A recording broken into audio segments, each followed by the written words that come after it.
Just one thing that perhaps hasn't been mentioned in terms of the, I suppose, the total impact of AI is the environmental impact. I'm just curious as to whether any thought has been given to, the impact on the natural capitals of water, electricity, and all of that. I appreciate that might be difficult as well to disentangle from IT, but I wonder if any thought has been given to that aspect. Okay. Anyone? Okay, Molly. So thanks a lot for that question. I'm actually giving a talk on Thursday about digital technologies and the environment and how we measure them and sort of what our policy stance is on that. I mean, we look at it not as AI specifically, but digital technologies more broadly. And we have, I wanted to say this before, we're talking about impact. I mean, from a measurement perspective, we measure inputs, then we measure outcomes, which are a little bit harder, and then you try to get to impacts. I think, at least for us, we're more on the inputs and outputs side right now.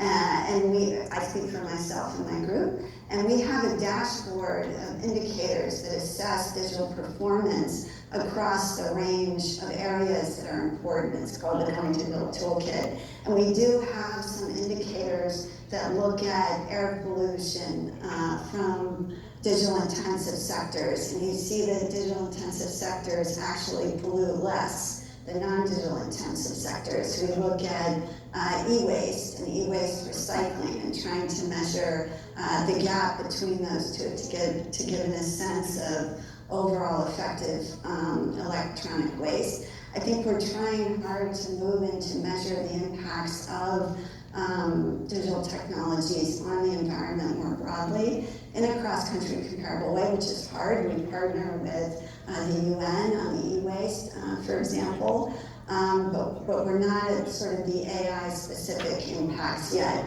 And of course, the environment, and sorry, then I'll stop, is so complicated because it's balance, right? On one hand, you have digital technologies that are improving the environment, right? You've got sensors that are making sure the thermostats are right. We're not using too much energy. You can shut down when people aren't using things. But then you have, on the other side, the massive increase of energy use in data centers, for example, which is something we also see. And I think that's the really hard part with the environment is this sort of positive and negative impact that's hard to balance. Thank you so much. Next question, gentlemen.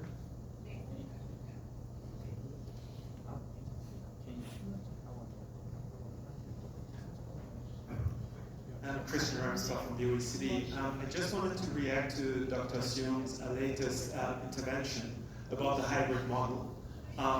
Highlighting number one that we at the OECD, we have something that is very close to that model, which is looking into the role of what we refer to as privacy enhancing technologies and how they are used to facilitate AI co-development and AI model sharing.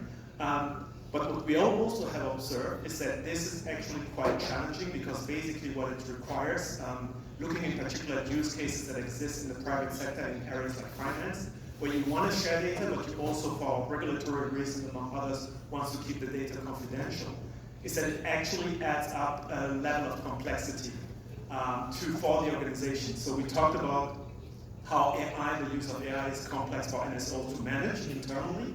And just wanted to make the observation that in adding a hybrid model actually also increases to some extent that complexity. So I was curious to hear from you and your experience how in Korea that level of complexity is also being addressed.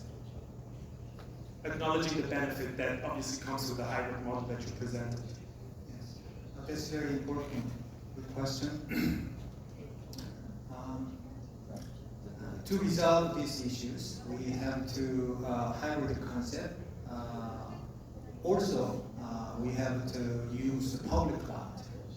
As you mentioned, the public cloud made serviced by the CSP corporation in the private sector. So my hybrid concept is it's just a concept not only made by the public or the international organization one side, but also the private, the skilled company in the world. So, so my concept is a hybrid concept is involved those concepts. So as I explained the slide and the blue color and the network system, right? So by understanding this concept from MSP, CSP, the down foundation, through utilizing foundation model and LLM organization. So basic, in the closed network, we can use the corporation, the public cloud through installing, for example, installing on an AI model or AI infrastructure cloud-based. And then we can make a core or like a chip, public and private side. In order to safeguarding sensitive data and operate the infrastructure efficiently under negotiation or combine the different organizations, different opinions. That's another more detailed hybrid concept. It's okay. Yes, thank you. Thank you. And we ran out of time. Okay, so I would like to close the session. So first, I think our panel discussion today was very, very fruitful and valuable, and we learned a lot. And we discussed a range of questions here, which we're going to think about. Maybe we meet next time and we give up and come up with solutions and we go further ahead. I think it was really exciting and valuable time for us.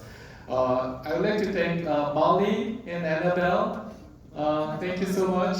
Thank you, and also Dr. Yu for the great discussions today. And also, it was an exhausting one day. I would like to also thank the audience for not sleeping and also raising keen questions. And thank you so much. And I would like to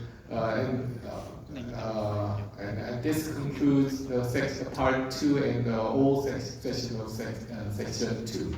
Thank you very much, and we hope to see you.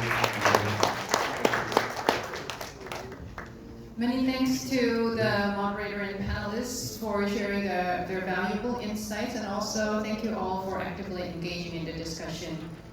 So this concludes all proceedings for today, and the conference will resume tomorrow with a keynote speech starting at 9 a.m.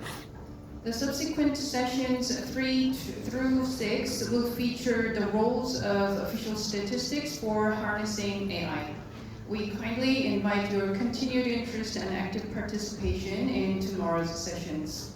Also, we would appreciate hearing your thoughts on the conference. Please take a moment to complete our online satisfaction survey available through the conference website.